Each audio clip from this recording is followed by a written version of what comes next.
Hello Pisces, this is Inspire 2016 with your weekly tarot reading for the week commencing the 12th until the 18th of September 2016. The first card for you is representing, how do you feel about yourself?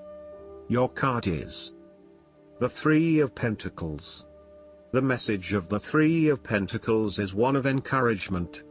If you continue to work toward the fulfillment of your dreams and do not allow disillusionment to dampen your enthusiasm, ultimately you will experience prosperity and success in your goals. You need to do work that is satisfying to you and that you can be truly proud of. What new beginnings are you experiencing in the material realm? Is there some project or creative venture you have been putting off because of fear of failure? The Three of Pentacles indicates that dreams can be made real with persistence, determination, and effort. The Three of Pentacles may also suggest that you need help to complete your work and can draw on the knowledge and experience of others. It may be beneficial to share your work with a partner, but only if they are as conscientious as you. At the core of the Three of Pentacles is the notion of teamwork and collaboration. In the card, we see a young mason working hard on building part of the cathedral. The two monks enter, with their worldly knowledge and spiritual understanding to bring a new perspective to the mason's work.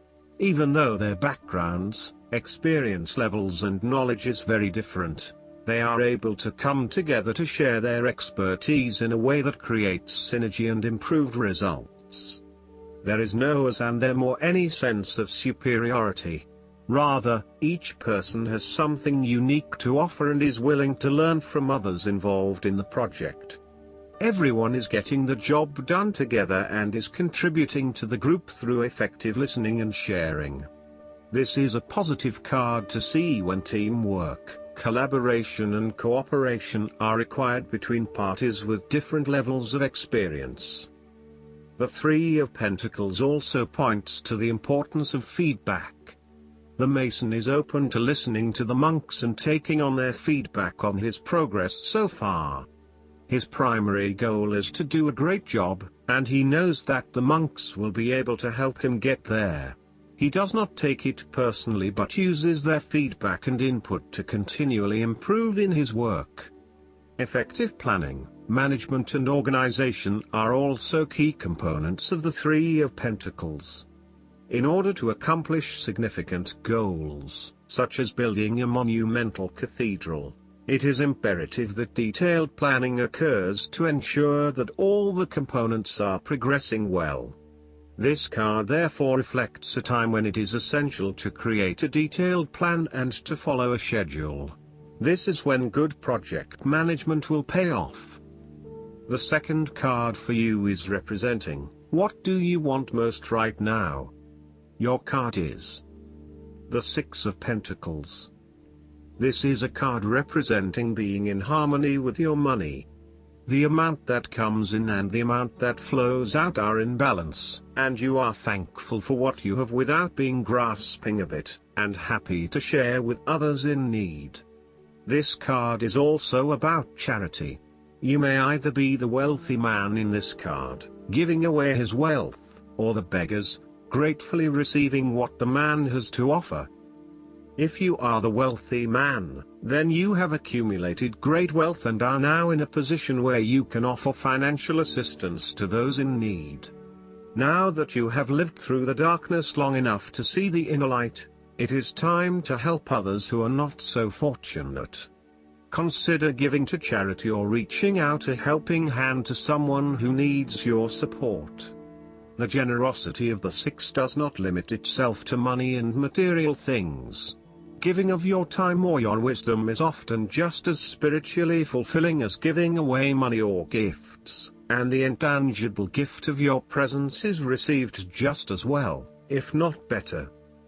You may also be inclined to make a loan to someone, on the premise that they will eventually pay you back once they are back on their feet. This is a loan built on trust and good faith, knowing that if you give something away, it will come back to you. Remember, though, that this is more about a short-term fix and not a sustainable solution towards self-sufficiency. So, think about how you can financially support your family or friends in a way that encourages them to stand on their own 2 feet eventually. If you are the beggars in the Six of Pentacles, then you may be the recipient of someone else's charitable activities. This will help you to get back on your feet and to eventually repay the charitable organization or individual, either with your time or your restored wealth. You will also need to identify ways in which you can become more self-sufficient in the long run. The risk of accepting charity is that you become dependent on it and cannot look after yourself. Be mindful that you are not becoming submissive or noticeably desperate as a result of the charity that someone else is providing you. The third card for you is representing your fears. Your card is the Ten of Swords. You're afraid of painful ending of situation in your life. This card indicates a painful ending which must occur for there to be growth and regeneration. The Suit of Swords is the suit of thoughts, plans, and attitudes, and this card is very appropriate in the area of mental transformations. This card indicates that there will be a forceful re-evaluation or elimination of your previous attitudes about life, your views about yourself and what is important, and possibly your plans for the future. Despite the initial trauma and torment associated with this change, the imposed re-evaluation can be a very positive thing. It is important to understand that while the means of your demise may not seem reasonable or fair, your previous thoughts and attitudes really need to change in order for you to reach a better place in your life. Rather than dwelling on the painful ending, it is important to look ahead and realize how these events free you up to completely reshape your life and choose a new direction for yourself. The Ten of Swords may also indicate that you are resisting an inevitable ending because you are deeply worried about how much it is going to hurt you. However, what you are doing is delaying the inevitable and possibly making it even worse for yourself because you keep trying to put off something that needs to happen anyway for your own personal transformation. For example, a relationship may have come to an end but you are still intimate with your ex because you cannot bear to let go. This is only drawing out the pain much longer, and it is best to completely let go at this stage. Sometimes, the Ten of Swords may reflect fear of ruin, even if that ruin has not yet occurred. You are always be thinking of the worst case scenario and planning for the worst, even if it does not happen. This is only creating unnecessary fear and anxiety for you, and it is important that you return to the energy of the Nine of Swords and run a reality check as to whether things are as bad as they seem. The Ten of Swords represents an old situation that ended very badly. You are still carrying around wounds from that situation, but you have buried them so deeply that you do not realize they are still present in your life and still hurting you. This old pain needs to be brought up and dealt with once and for all, so you can liberate yourself from these deeply inflicted wounds. It may be difficult to experience the pain again, but at least you are releasing yourself of this pain and allowing it to pass from your life. The fourth card for you is representing what is going for you. Your card is The Nine of Swords. This is the card of fear and nightmares, and has an apparently negative feel to it. However, the troubles alluded to in the Nine of Swords are primarily of a psychological nature and do not necessarily indicate suffering in your external reality. That is, it is what is inside your mind that is creating the fear and anxiety, not your actual circumstances. Your experience of the world is greatly influenced by our expectations, desires, and fears, and therefore you are largely the creator of your own world, and your attitudes determine how you experience that world. The Nine of Swords can also reflect fear of the future, or what may possibly happen in the future. If you allow yourself to be bound by fear of the future, you are at risk of eventually creating a negative reality for yourself by virtue of your expectations. Your nightmare becomes your self-fulfilling prophecy, which is clearly not a desirable outcome. Generally, this card is an indication that you are worrying excessively about a situation. You are literally being kept up at night because you are so anxious about a particular issue. It is possible you are working yourself up unnecessarily, and, if you were to look at the situation more objectively, you may come to realize that it is not as bad as you are making it out to be. In fact, all that worry and despair is what is making it worse, so rather than fretting about it, do something to change it. Although most people experience fear, frustration and uncertainty at some point in their lives, you should not allow those negative emotions to immobilize you or keep you from pursuing your goals with enthusiasm and hope. Expect at least some level of uncertainty in the future, and draw upon your inner strength to remain as flexible and adaptable to that uncertainty as possible. The Nine of Swords can also indicate that you are being incredibly hard on yourself, putting yourself down or engaging in negative self-talk. For every mistake you make, you blame yourself and become worked up and angry at yourself for messing up again. So, when the Nine of Swords appears in a reading, ask yourself why you are being so hard on yourself. How are you putting yourself down, or what is the source of your depression? What can you do to make yourself feel better? You may need to make a more conscious effort to quit the negative self-talk and replace it with positive reinforcement for a job well done. The fifth card for you is representing what is going against you. Your card is the Eight of Pentacles. Your attention to detail is actually getting in the way of innovation and change. The Eight of Pentacles is perfection in a self-contained world, a world that needs nothing but perfect pentacles, one after another. But what if the rules change? What if you are called upon to do something completely different to the task at hand, or you need to change your focus? This may send you into a tailspin. If you need to take a risk, or to shift gears, the Eight of Pentacles shows that your perfectionism has become a barrier to your success. You will have to let go of the smoothness and predictability of doing what you have mastered, and be willing to make a fool of yourself all over again. Often, the Eight of Pentacles suggests that you are working very hard on something, but it is not leading to the desired outcome, leading to frustration and disappointment with the lack of success and progress. Sometimes, we can focus in on improving a part of ourselves or trying to fix something, only to find that all that effort is just going on the wrong things. You may be honing in on minute details that are not important to the overall workings of your life. Instead, you need to look at the bigger picture and ask yourself whether this is the right direction for you at this time. How can you bring your attention out of the detail and to the overall picture here? Are you working on the right things, or is there a major part that you are missing?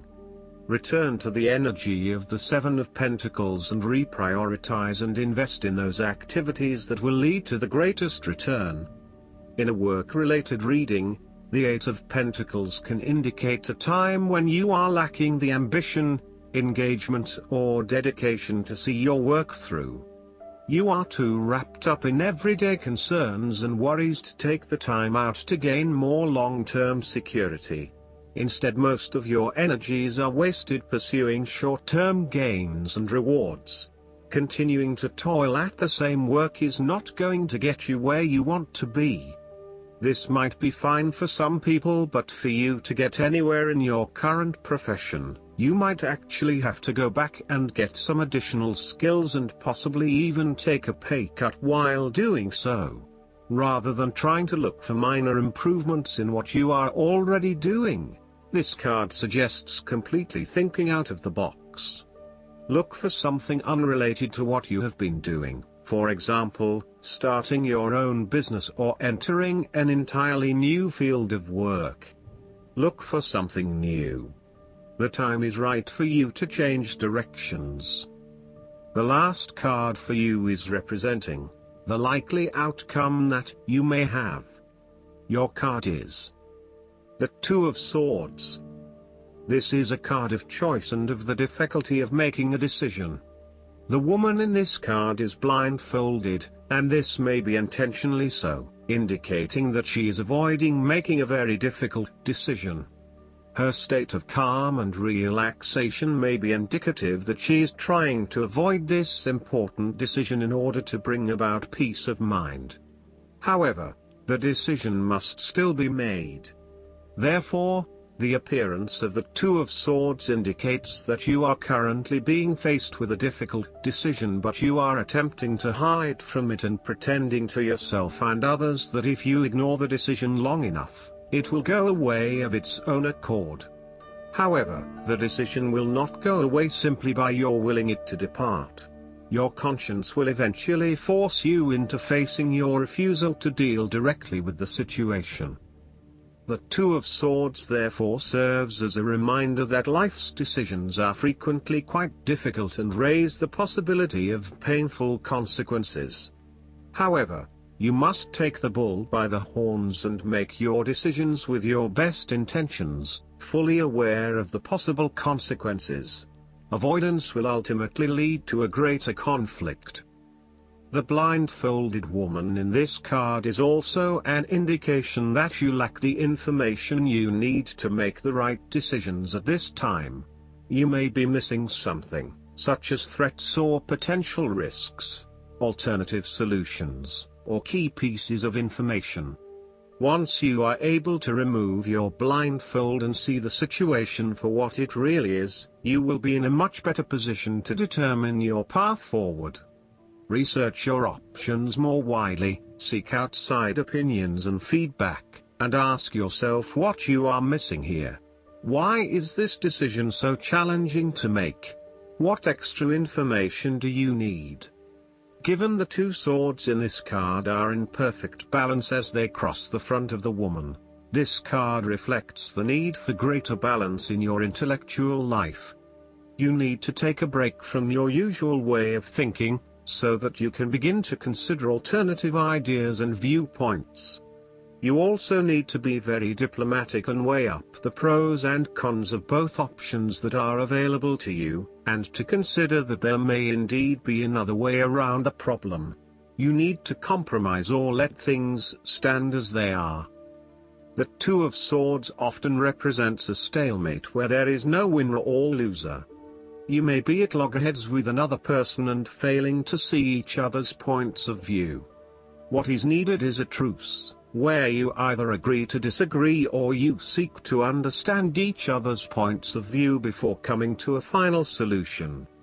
Thus, not only does this card represent potential conflict through a stalemate, it also represents making peace through a truce.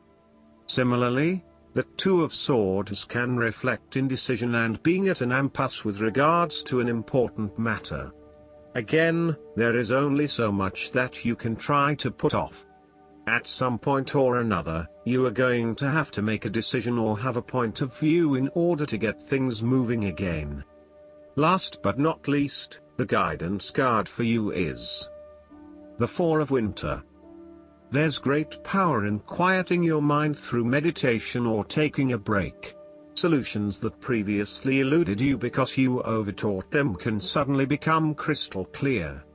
If you're facing a challenge at this time, take this card as your sign that you need to stop thinking about it for now.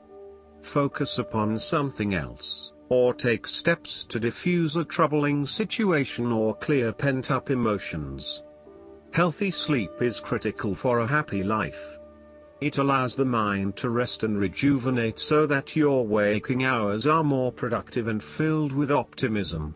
Show your body the love it deserves by providing it with the time it needs to recuperate. Seek out ways to counteract stress. A fairy finds comfort and solitude within a mighty pine tree. The pine acorns symbolize the spiritual illumination that comes from meditation and going within. Additional meanings of this card: the power of meditation, resting due to an illness, taking time off, setting aside your concerns for now. I hope that you enjoy everything, and if you like the reading, just please click subscribe and you will get instant notifications every time we publish a new video right to your YouTube. Thanks.